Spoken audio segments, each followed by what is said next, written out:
Hi friends, this video is intended for executives and managers who are ambitious yet find themselves at a crossroads, uncertain about the next step or hesitant to move forward.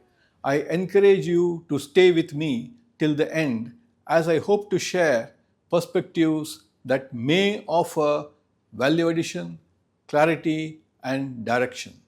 In today's video, I will be talking about a very critical quality that has become an obstacle to progress. Most of us are aware of it, yet we rarely acknowledge it in the open. We pretend that we can face any tough situations and openly mention when the going gets tough, only the tough get going. Yet, we hesitate and decline opportunities by giving a lot of excuses, which acts as the facade to this one major factor: fear of failure. Failure is rarely the real threat in professional life. The fear of failure is.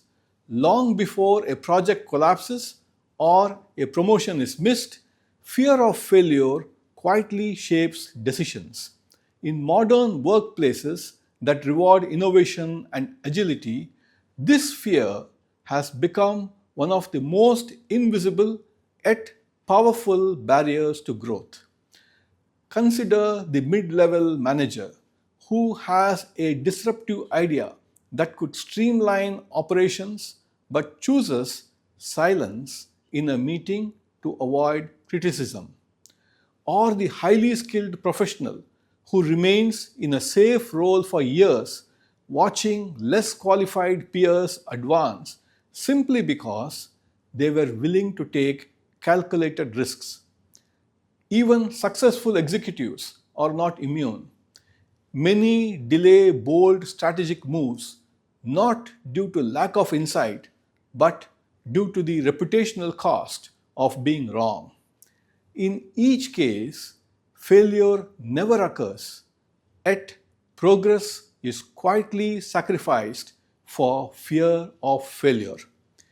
If we look beyond the corporate world, history makes one thing very clear: failure is not the opposite of success, it is a part of it. The cricket great Sachin Tendulkar, who represented India, played 781 innings in Tests and ODIs and holds the record for 100 centuries, was out 198 times within 10 runs. The tennis great Roger Federer has failed more than he has won matches, and similar is the case with all athletes. Abraham Lincoln, one of the greatest US presidents, faced tragedies and failed several times in his life before he succeeded. Hence, failure is a part of life and it is a learning process. Risk-taking ability is often framed as courage or confidence. Nonetheless, at its core, it is a relationship with failure. Most people think of risk-taking as something negative that leads to dangerous or unhealthy behaviors. Nevertheless, risk-taking can also be positive and lead to new experiences, personal growth, innovation, and long-term success. There are different types of risk takers: conservative, moderate, and aggressive. Conservative risk takers tend to be more cautious, whereas moderate risk takers are selective but recognize the need to be cautious. Aggressive risk takers are impulsive and are willing to take more risks without considering the consequences, leading to negative outcomes. Effective leadership does not mean reckless risk taking. It means taking calculated risks. How to take risks safely? There is no single answer to this question, as it depends on the type of risk you are taking and your own personal tolerances and preferences. One approach is to start small and gradually increase the stakes until you find your comfort level. Another is to jump in with both feet, but be prepared to back out quickly if things go out of control. The key is to know your comfort level. Only you can decide how much risk is too much risk. Yet, whatever your approach may be, some basic principles will help you to stay safe. Do your research and know as much as you can about the risks you are taking before you take them. The more you know, the better equipped you will be to handle any unforeseen problems. Have a plan. Once you have done with your research and decided to take a risk, make sure you have a clear plan for how you are going to execute it. The last thing you want is to find yourself stuck without a clear way out. Be prepared for the worst. No matter how well researched and planned your risk taking is, things can still go wrong. Make sure you have some backup plans. In a rapidly evolving professional landscape where roles, industries, and skills change faster than ever, the cost of not taking risks may now exceed the cost of failing. Understanding how fear of failure limits risk taking and how professionals can dismantle that fear is no longer a matter of personal development. It is a career survival skill. Many years back, a manager in our company who was well educated from a leading institute shared with me that most of his classmates are now senior managers or CEOs in multinational companies.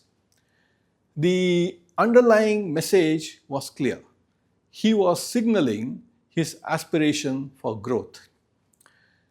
Aspiration is important, but in our organization, growth follows a very clear philosophy.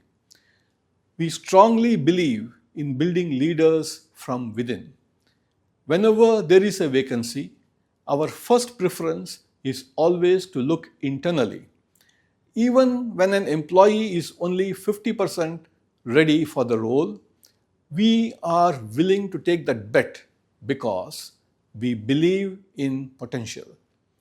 Once promoted, we expect the individual to take ownership of the new role, proactively learn and grow into it. As a company, we support this journey with training, guidance, and mentorship. However, the expectations change significantly at the senior management level. Senior managers are not just role occupants, they are business drivers. They are expected to create momentum, shape direction, and inspire performance. This requires a very different level of capability and mindset. A senior manager must be able to identify opportunities in the market, take calculated risks, and convert ideas into results. They must demonstrate leadership that others aspire to follow. This leadership is not theoretical. It is built by making breakthroughs and a track record of performance that alters the trajectory of the company's business. Such leaders are known not only within their organization but are also respected by competitors. They establish credibility in the industry through consistent performance and visible impact. These are the individuals who naturally progress towards top leadership depending on the organizational needs. On the other hand, when a manager's performance remains consistently average, when initiative is limited, and when fear of failure prevents risk taking, that individual is not yet ready for the next level. Senior roles demand courage, ownership, and accountability, and these qualities are not optional but mandatory. In such cases, we make every effort to counsel and guide managers within their existing roles. But without personal initiative or genuine involvement, stagnation sets in quickly. This becomes even more critical today as younger professionals, more ambitious, enthusiastic, and fully engaged, are rapidly closing the gap. Managers must recognize this shift.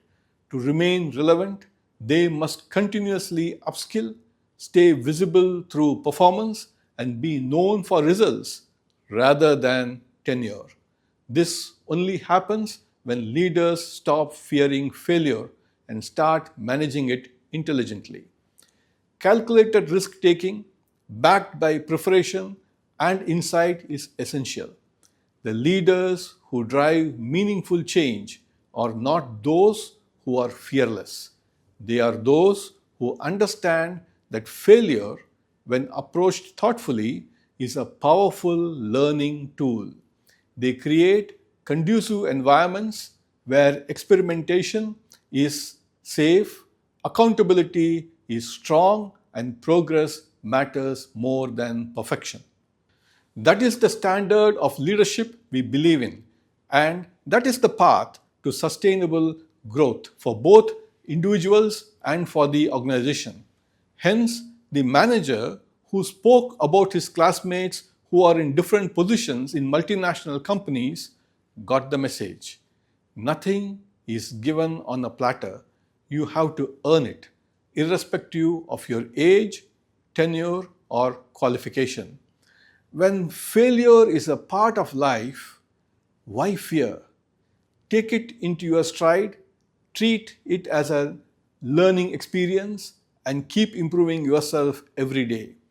In an era defined by rapid disruption, technological advancement, and heightened scrutiny, leadership effectiveness is increasingly measured not by the absence of failure, but by the quality of decisions made under uncertainty.